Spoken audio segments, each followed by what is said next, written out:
பைரவியின் யுப்டமும் ரொம்ப ஃபீல் பண்ணி பேசிகிட்டு இருக்காங்க. ஆறுமுகம் ட்ரிங்க் பண்ணிட்டு வந்துட்டு, என்ன இருந்தாலும் நான் பண்ணது தப்பு பைரவி, என்னை மன்னிச்சிடு.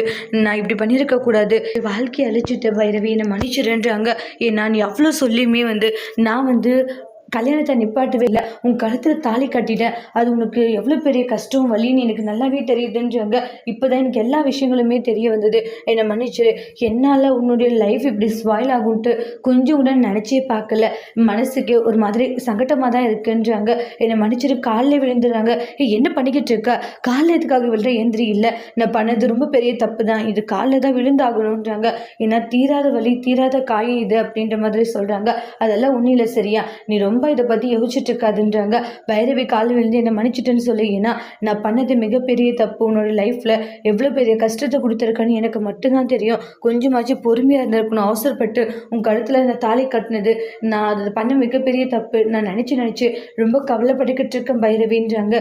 என்னை மன்னிச்சிரு ப்ளீஸ் பைரவி. உன் குடும்பத்தில் எல்லாரும் எவ்வளோ பாசம் வச்சுருக்காங்க. ஆனால் அதை புரிஞ்சுக்காம நான் விளையாடுத்தனமாக இப்படி ஒரு கேவலமான காரியத்தை பண்ணிட்டு நினைக்கும் போது மனசுக்கு ரொம்ப கஷ்டமாக இருக்குது அப்படின்ட்டு பைரவி கிட்ட ரொம்ப எமோஷ்னலாக ஃபீல் பண்ணி பேசிட்டு இருக்காங்க. அந்த இடத்துல ஆறுமுகம் அப்படி பேசுறது பைரவிக்கே ஒரு மாதிரி கஷ்டமா இருக்கு. அதோட இந்த ப்ரெமோவை முடிச்சிருக்காங்க. இனி வரக்கூடிய எபிசோட்ல என்ன மாதிரி ஒரு டோஸ்ட் வரப்போகுதுன்ட்டு வெயிட் பண்ணி பார்க்கலாம். தேங்க்யூ.